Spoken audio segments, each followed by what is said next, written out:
ever looked at a new launch floor plan and thought, why does the unit feel so small? Or maybe you compare it with an older resale condo and think, older condo is about 1,100 square feet and new launch is only at 900 plus square feet. Does it mean that the older one is bigger? Actually, not really. Because in Singapore, the way we measure space is now managed.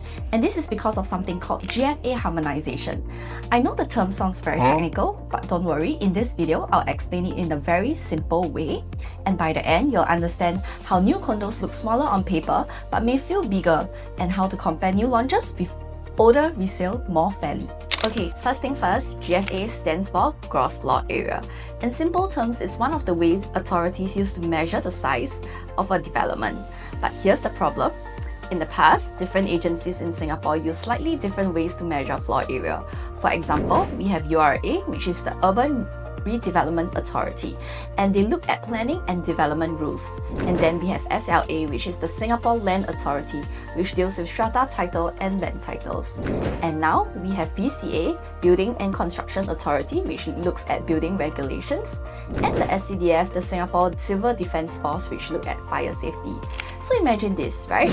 One agency counts the space one way, another agency look at it in a slightly different way, then the developer markets the unit size to buyers, and buyers look at us, look at a brochure and think like, okay, this is 1,000 square feet, but actually not all 1,000 square feet are similar throughout, and this is where GFA harmonization comes in. So basically, it's all the agencies coming together saying, so let's use one clearer, more consistent way to measure floor area. So instead of having different rulers to measure with, we move now towards a single common ruler. Okay, so when did GFA harmonization start? GFA harmonization was announced in September 2022 and it applies to government land sales launched from September 2022 onwards. And for private development applications, it applies from 1st June 2023. And so if you are looking for newer launches today, many of them are already using this framework. But older resale condos were built under the old measurement rules, and that's why sometimes comparing a new launch with an older condo can feel very confusing, because you're not always comparing using the same ruler. So why was GFA harmonization needed? The simple answer is to make property sizes more transparent.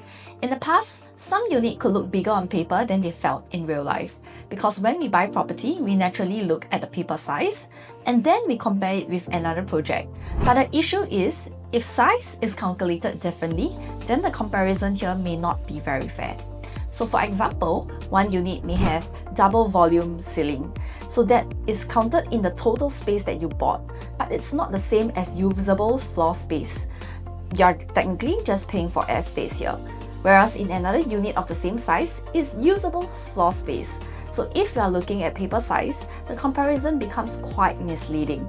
This is why GFA harmonization is important. It doesn't mean that new homes suddenly become smaller overnight.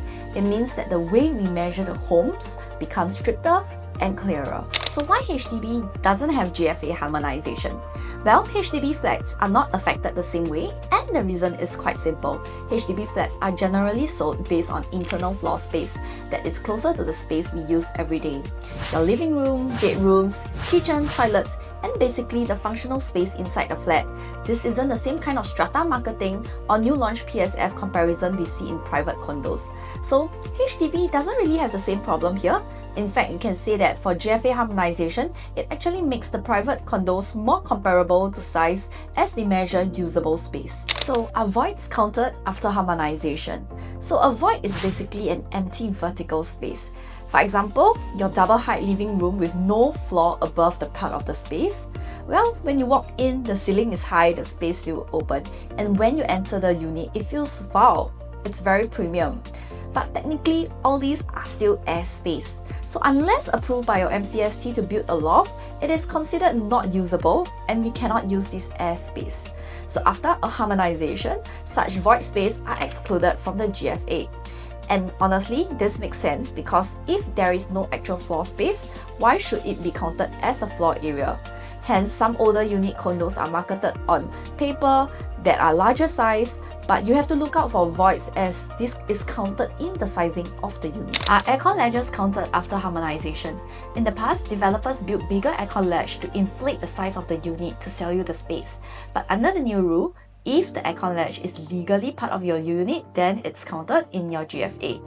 But if the aircon latch is common property, meaning it belongs to the development and not to your unit, then it can be excluded, subject to URA rules.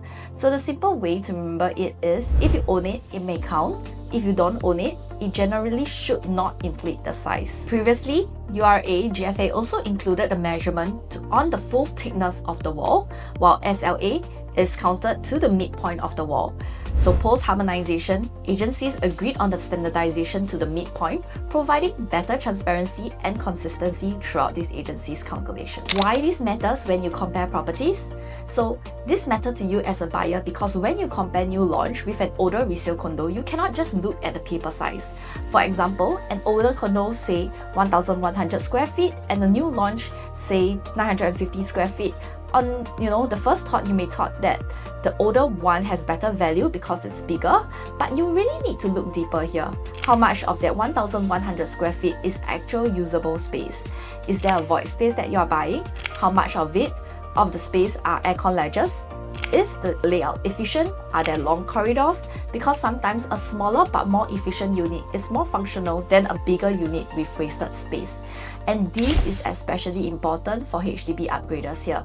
Because when you move from a HDB to a condo, you may already feel that the condo sizes are smaller, so you should always compare it with usable space and layout efficiency instead. So if you are comparing a new launch with an older resale condo, don't just compare the size on the brochure. Let's look at the layout, the usable space, and look at what is included inside the GFA.